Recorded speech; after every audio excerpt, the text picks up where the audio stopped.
Il n'y a pas deux spiritualités, il n'y a qu'une seule spiritualité, celle que Jésus nous énonçait lui-même en ces termes. Si quelqu'un veut venir après moi, qu'il se renonce. C'est la voie par excellence. Car si l'on cherche vraiment à aimer, il faudra entrer dans un chemin de pénitence. Emprunter la voie du sacrifice.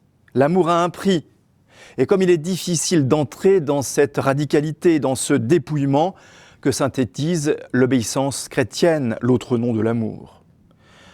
Oh, que j'aime ces petites mortifications qui ne sont vues de personne, comme se lever un quart d'heure plus tôt, se lever un petit moment pour prier la nuit, se priver de se chauffer, se priver de quelques bonnes choses qui feraient plaisir. Dans le monde même et à toute heure, on trouve à renoncer à sa volonté.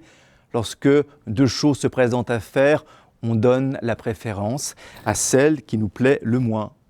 Qu'est-ce qui a dit ça? C'est le curé d'Ars. Oui, le renoncement, le curé d'Ars savait en parler, parce que le sacrifice, l'abnégation trouvent naturellement leur place dans cette économie de l'amour, qui est le fond de la vie chrétienne. C'est d'une simplicité proverbiale, sois enraciné en Dieu et déraciné de toi-même. Ne rien préférer à l'amour du Christ suppose de renoncer à tous ceux qui s'y opposent au nom même de l'amour. On pourrait résumer cette vue dans cette sentence.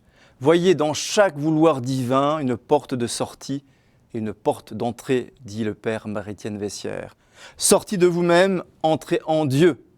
Ce qui compte, c'est bien d'entrer en Dieu, mais il y a une condition, il faut sortir de soi. C'est-à-dire renoncer à ses aises, à son plaisir, choisir la croix en vue de libérer l'amour qui ne demande qu'à se déployer. Le moteur donc du renoncement en ce temps de carême demeure encore et toujours l'amour. Il ne faut pas l'oublier.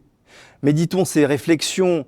On se figure trop que le détachement chrétien consiste à ne rien aimer, mais c'est horriblement inexact. Il n'y a jamais eu de cœur plus aimant que celui de Jésus. Et nos cœurs doivent se modeler sur le sien.